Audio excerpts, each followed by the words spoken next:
কিরে বন্ধু, এখনো রেডি হসনি? তুই বাড়ি যাবি নি? ঈদের ছুটি পারলি, এত বড় একটা ছুটি পারলি, এখনো রেডি হলি নে?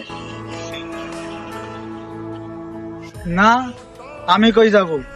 আমার কি যাওয়ার কোথায় জায়গা আছে? তোরা মনে হয় ভুলে গেছিস আমি আসলেই একটা এতিম। কেন, তুই এতিম হইতে কি হয়েছে?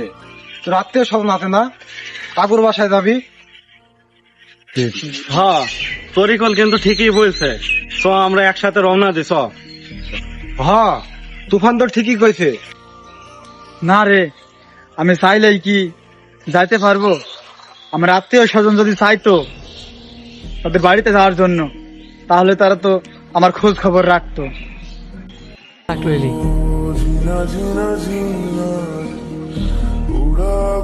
কে রে, তোর আত্মীয় স্বজন জানে না এতিম করে আদর করলে যে আল্লাহ খুশি হয়? থাক রে, এইসব কথা বলে আর ওর মনে কষ্ট দিস নি। তাহলে তো আমাদের দেরি হয়েছে, আমরা চলে যাই। আচ্ছা আচ্ছা।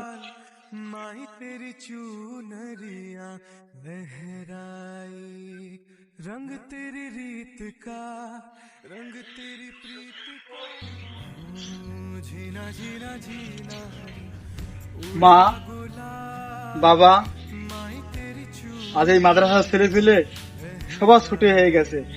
এই ঈদের খুশিতে সবাই বাড়ি গেছে, আমি শুধু এতিম বলে বাড়ি যেতে পারলাম না। আজ ঈদের খুশিতে সবাই মা বাবার সাথে কতই না আনন্দ করবে। আজ আমি এতিমের কারণে তোমাদের দেখা তো দূরের কথা, বাড়িও যেতে পারলাম না। এই ঈদের খুশিতে সবাই সেমই চিনি বন্ধুদের সাথে ঈদের মাখামাখি করবে। মা বাবা, আজকে আমি দেখো তোমরা নাই বলে আমার খোঁজ নেওয়ারও কেউ নাই। আজ ইচ্ছা থেকেও বাড়িতে যেতে পারলাম না। এই পৃথিবীতে যার মা বাবা বেঁচে নেয় তার কোনো দাম নাই।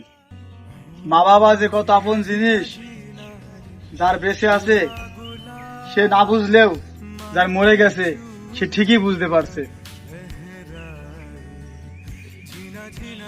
কালকে যে ঈদ, কাল সবাই নতুন জামা কাপড় পরে